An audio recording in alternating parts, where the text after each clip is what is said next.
मैं नालंदा विश्वविद्यालय बोल रहा हूं। आज मैं आपको मेरा ऐसा गौरवशाली इतिहास बताने वाला हूं जिसके बारे में आज की पीढ़ी कम ही जानती है। हां, मैं वही विश्वविद्यालय हूं जो एशिया की सबसे बड़ी यूनिवर्सिटी हुआ करता था। लेकिन एक नरभक्षी, पागल, राक्षस, क्रूर और सन की तुर्की शासक बख्तियार खिलजी ने मुझे और मेरे पुस्तक भंडार को जलाकर राख कर दिया था। महीनों तक मैं जलता रहा, किसी ने मेरी सुध नहीं ली। मैं सबसे पहले मुझे जलाने वाले के बारे में बताऊंगा, उसके बाद मेरी खोज कैसे हुई, उसके बाद मैं अपनी बनावट बताऊंगा, उसके बाद मैं आपको मेरी अलग अलग विशेषताओं से अवगत कराऊंगा और सबसे पहले मैं नालंदा को क्यों तहस नहस किया गया वो बताता हूं। मेरी कहानी सुनोगे तो भारत के लाडलों तो आपकी आंखें भी भीग जाएंगी। क्रंदन भरी आंखें और रुंधे हुए गले के साथ मैं आज सुनाता हूं मेरी कहानी। मेरे प्रांगण में 10,000 से ज्यादा विद्यार्थी पढ़ा करते थे और उनको पढ़ाने के लिए 1600 से अधिक पंडित आचार्य हमेशा मौजूद थे। एक समय की बात है, बख्तियार खिलजी नाम के क्रूर लुटेरे और मूर्ति पूजकों के विरोध की तबीयत खराब हो गई। किसी गंभीर बीमारी ने उसे जकड़ लिया था। उसने अपने नीम हकीमों से बहुत इलाज करवा लिया, लेकिन उसकी तबीयत ठीक नहीं हुई। उस समय एक यात्री मेरे प्रांगण में घूमते हुए सभी विषय पर पढ़ने वाले आचार्यों से भेंट करते हुए मोहम्मद बख्तियार खिलजी के राज्य में जा पहुंचा। वहां उसे पता चला कि वो अभी बीमार है तो मिल नहीं सकता। उस यात्री के विशेष आग्रह पर बख्तियार खिलजी मिलने के लिए तैयार हुआ। यात्री ने मिलते ही बख्तियार खिलजी को सलाह दी कि विश्व प्रसिद्ध नालंदा विश्वविद्यालय में मेडिसिन विभाग के प्रमुख पंडित राहुल श्री बद्र जी आपका इलाज करके आपको ठीक कर सकते हैं। फिर क्या था, पंडित राहुल श्री बद्र जी से इलाज की इच्छा प्रकट की, लेकिन बख्तियार खिलजी ने एक शर्त रखी थी कि मैं किसी भी प्रकार की भारतीय पद्धति से बनाई गई दवा नहीं खाएगा, क्योंकि ये काफिरों के द्वारा बनाई गई है। फिर कुछ समय के बाद राहुल जी श्री बद्र ने कुरान की प्रति लेकर खिलजी के पास गए और ये सलाह दी कि प्रतिदिन कुरान की प्रतियां आप पढ़ेंगे तो आप ठीक हो जाओगे, ये मेरा दावा है। उसके कुछ दिनों तक खिलजी ने कुरान की प्रतियां दिन में कई बार पढ़ी और उसने महसूस किया कि उसके स्वास्थ्य अब ठीक होने लगा है।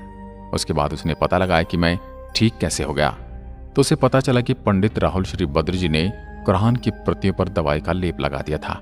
जिनको पता था कुरान पढ़ने वाले खिलजी हमेशा पन्ने पलटते समय हाथ पर थूक लगाता है, इस माध्यम से शरीर में दवा का असर हुआ और वो ठीक हो गया। उसी के तुरंत बाद खिलजी को यह बात सहन नहीं हुई कि मेरे नीम हकीमों में से मैं ठीक नहीं हुआ, परंतु काफिर की दवाई ने मुझे ठीक कर दिया। मेरे हकीमों से ज्यादा ज्ञान उन आचार्य और पंडितों में है।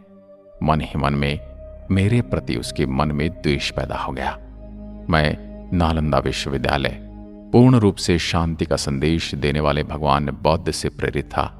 जगह जगह पर भगवान बुद्ध की प्रतिमाएं और स्तूप बनाए गए थे। हर आचार्य, पंडित, हर विषय में परिपूर्ण बड़े बड़े ज्ञानी और बड़े विद्यार्थी सभी भगवान बुद्ध के सामने नतमस्तक होकर शिक्षा ग्रहण करते थे। ये बात खिलजी को सहन नहीं हुई, क्योंकि वो एक मूर्ति भंजक था। मूर्ति पूजकों को मारना वो अपना धर्म समझता था और एक मूर्ति पूजक द्वारा इसका इलाज करके ठीक करना उसे अपने धर्म की तौहीन नजर आई। फिर अचानक एक दिन मैंने असंख्य घोड़ों के पैरों की टाप सुनी। कंपन को अपनी ओर आते महसूस किया, लेकिन मैं तो शांति और शिक्षा के लिए विश्व में विख्यात था। मुझे किस बात का डर था। खिलजी और उसके घुड़सवारों ने मेरे सभी दरवाजों को बाहर से बंद किया और एक टोली अंदर घुस गई। उसके बाद मैंने जो क्रूर खेल देखा, मेरे प्रांगण में जो शब्दों में बयान नहीं कर सकता।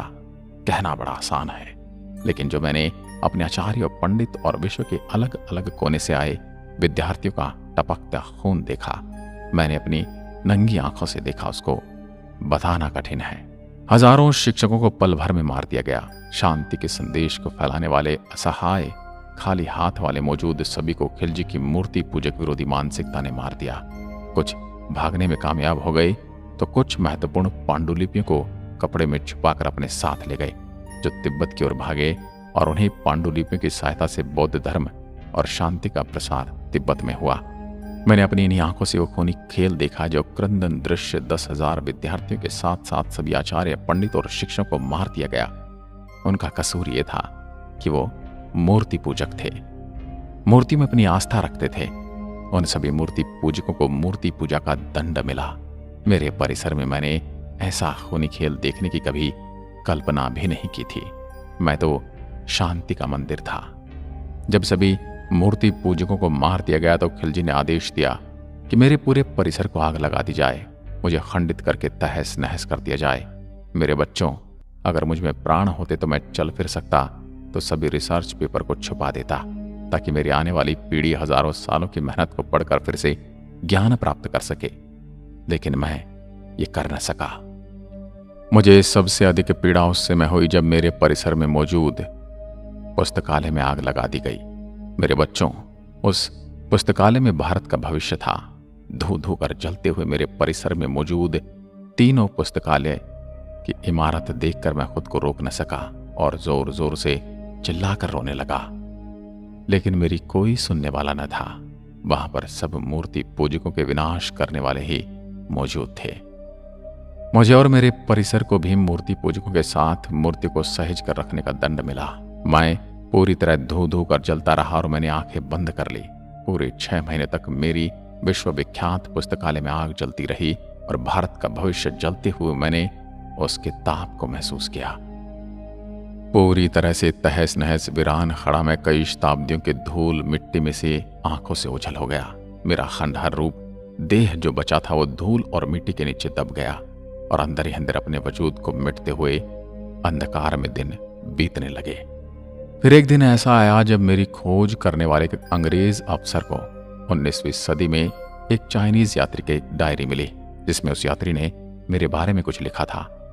एक दिन वो अंग्रेज अफसर डायरी में लिखे हुए पते पर पहुंचा तो उसे ऐसा कोई सबूत नहीं मिला, लेकिन वहीं टहलते उसे कुछ 5वीं शताब्दी की ईंटों के अवशेष मिले।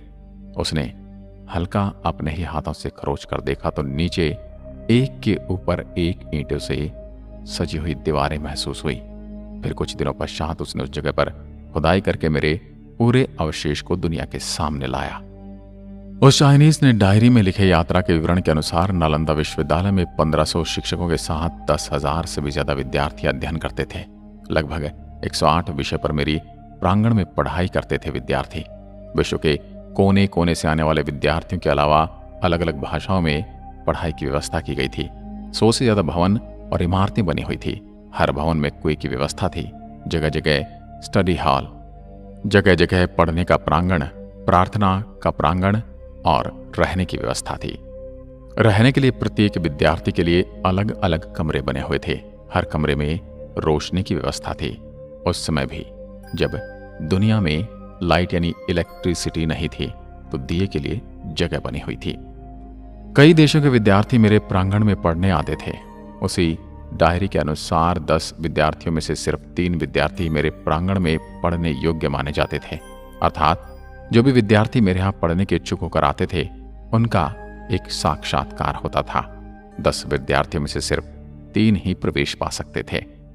10 किलोमीटर लंबी और 5 किलोमीटर चौड़ी परिधि के अंदर मेरा निर्माण था। आज भी विश्व में ऐसा कोई विश्वविद्यालय नहीं है जो मेरी टक्कर ले सके। 19वीं सदी में मेरा 5% भाग ही खुदाई करके निकाला गया। उसके बाद खुदाई बंद कर दी गई। लेकिन फिर दौर आया नरेंद्र मोदी जी का।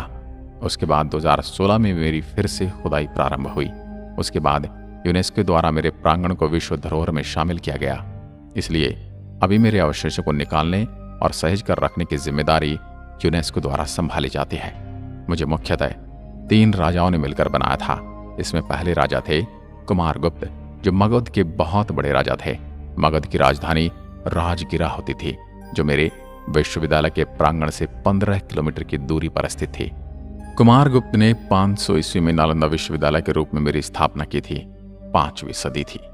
आप जिस स्थान पर आज आए हैं वो लगभग 1600 वर्ष पूर्व एक विश्वविद्यालय हुआ करता था। फिर दूसरे थे कन्नौज के राजा हर्षवर्धन। उन्होंने मेरे प्रांगण की दूसरी मंजिल का निर्माण कराया लगभग 7वीं शताब्दी में, और मेरी ख्याति दूर दूर तक फैलने लगी। उसके पश्चात तीसरे थे राजा देवपाल, जो बंगाल के राजा 9वीं शताब्दी में आए और मुझे देखकर प्रसन्न हो गए। फिर उन्होंने मेरी ख्याति को और बढ़ाते हुए तीसरी मंजिल का निर्माण किया। फिर इस विश्वविद्यालय के नाम और उपनामों के पीछे 3 राज्यों का नाम सबके ऊपर लिखा जाता है, जिनमें गुप्त वंश, हर्ष वंश और पाल वंश। जो भी मेरे लिए ईश्वर रूप उन राजाओं के पद चिन्हों की आहट में सुन सकता हूं। मेरे यहाँ छात्रों के रहने के लिए 300 कक्ष बने थे, जिनमें अकेले या एक से अधिक छात्रों के रहने की व्यवस्था थी। 1 या 2 भिक्षु छात्र एक कमरे में रहते थे। कमरे छात्रों को प्रत्येक वर्ष उनकी अग्रिमता के आधार पर दिए जाते थे। इसका प्रबंधन स्वयं छात्रों द्वारा छात्र संघ के माध्यम से किया जाता था। यह विश्व का प्रथम पूर्णतः आवासीय विश्वविद्यालय था। इस विश्वविद्यालय में 3 श्रेणियों के आचार्य थे, जो अपनी योग्यता अनुसार प्रथम, द्वितीय और तृतीय श्रेणी में आते थे। नालंदा के प्रसिद्ध आचार्यों में शीलभद्र, धर्मपाल, चंद्रपाल, गुणमती और स्थिरमती प्रमुख थे। ह्युनसांग के समय इस विश्वविद्यालय के प्रमुख शीलभद्र थे, जो एक महान आचार्य, शिक्षक और विद्वान थे। प्रवेश परीक्षा अत्यंत कठिन होती थी और इसके कारण प्रतिभाशाली विद्यार्थी ही प्रवेश पा सकते थे। उन्हें 3 कठिन परीक्षाओं के स्तरों को उत्तीर्ण करना होता था। यह विश्व का प्रथम ऐसा दृष्टांत है। शुद्ध आचरण और संघ के नियमों का पालन करना अत्यंत आवश्यक था। यहाँ महायान के प्रवर्तक नागार्जुन, वसुबंधु, असंग तथा धर्म कीर्ति की रचनाओं का सविस्तार अध्ययन होता था। वेद, वेदांत और सांख्य भी पढ़ाए जाते थे। व्याकरण, दर्शन, शल्य विद्या, ज्योतिष, योग शास्त्र तथा चिकित्सा शास्त्र भी पाठ्यक्रम के अंतर्गत थे। मेरी यानी नालंदा की खुदाई में मिले अनेक कांसे की मूर्ति के आधार पर कुछ विद्वानों का मत है कि कदाचित धातु की मूर्तियां बनाने का विज्ञान का भी अध्ययन होता था। यहाँ खगोल शास्त्र अध्ययन के लिए एक विशेष विभाग था। छात्रों को किसी प्रकार की आर्थिक चिंता न थी। उनके लिए शिक्षा, भोजन, वस्त्र, औषधि और उपचार सभी निःशुल्क थे। राज्य की ओर से विश्वविद्यालय को 200 गांव दान में मिले थे, जिनसे प्राप्त आय और अनाज से उनका खर्च चलता था। विश्वविद्यालय परिसर के विपरीत दिशा में एक छोटा सा पुरातात्विक संग्रहालय बना है। इस संग्रहालय में खुदाई से प्राप्त अवशेषों को रखा गया है। उसमें भगवान बुद्ध की विभिन्न प्रकार की मूर्तियों का अच्छा संग्रह है। इनके साथ ही बुद्ध की टेराकोटा मूर्ति और प्रथम शताब्दी की 2 मर्तबान भी इस संग्रहालय में रखे हुए हैं।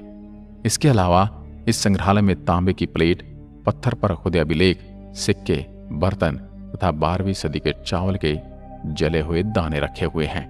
बड़गांव नालंदा का निकटतम गांव है। यहाँ पर एक सरोवर और प्राचीन सूर्य मंदिर है। यह स्थान छठ के लिए विशेष प्रसिद्ध है। नालंदा से थोड़ी दूर पर सिलाव स्थित है, जो स्वादिष्ट मिठाई खाजा के लिए प्रसिद्ध है। इनके पास ही है राजगृह। मेरे प्रांगण में मौजूद पुस्तकालय पूरे 9 मंजिल बड़ा था, जिसको कुछ इस्लामिक आक्रमणकारियों ने जला दिया। और मेरे पुस्तकालय में 3 इमारतें हुआ करती थी। उनके नाम हुआ करते थे रत्नादि, रत्न सागर और रत्नी रजक। 12 शताब्दी में जब खिलजी की क्रूर और मूर्ति भंजक विरोधी मानसिकता ने मुझे तहस नहस कर दिया, मेरी विश्व प्रसिद्ध पुस्तकालय में आग लगा दी और मुझे 6 महीने तक धू धू कर जला दिया। मेरे देशवासियों, आपने उस लाइब्रेरी में क्या खोया वो आप अभी नहीं समझ सकते। हजारों वर्षों के शोध, लाखों पांडुलिपि, हजारों करोड़ों शोध के पेपर धो धो कर जल गए। 6 महीने इसलिए लग गए क्योंकि उस समय पेपर नहीं हुआ करते थे। अधिकांश पांडुलिपि और रिसर्च के डॉक्यूमेंट ताम्र पत्रों पर उकेरे जाते थे। पूरा पुस्तकालय के प्रांगण का नाम धर्मगंज हुआ करता था। मेरे यहाँ आने के लिए आपको हवाई मार्ग और सड़क मार्ग अथवा रेल मार्ग से यात्रा करनी पड़ेगी। हवाई मार्ग के लिए निकटतम एयरपोर्ट यहाँ से 89 किलोमीटर दूर, निकटतम हवाई अड्डा पटना का जयप्रकाश नारायण हवाई अड्डा है। रेल मार्ग के लिए नालंदा में भी रेलवे स्टेशन है, किंतु यहाँ का प्रमुख रेलवे स्टेशन राजगीर है। राजगीर जाने वाली सभी ट्रेन नालंदा होकर जाती हैं। सड़क मार्ग, नालंदा सड़क मार्ग द्वारा कई निकटवर्ती शहरों से जुड़ा है। अगर आप राजगीर से आते हैं तो 89 किलोमीटर दूर पड़ता हूँ। वहीं आप गया से आते हैं तो 89 किलोमीटर दूर स्थित हूँ, लेकिन बोध गया से आते हैं तो मैं 110 किलोमीटर की दूरी पर हूं। मैं नालंदा विश्वविद्यालय आपको आमंत्रित करता हूं। तो महानुभावों, मेरे बारे में आपके दिमाग में कुछ तो प्रतिक्रिया जरूर आई होगी। वो मुझे कमेंट सेक्शन में लिखकर बताइए, ताकि मुझे पता चल सके कि आप मेरे बारे में क्या सोचते हैं। मिलता हूं एक और पटकथा के साथ। तब तक के लिए नमस्कार। जय हिंद, जय भारत।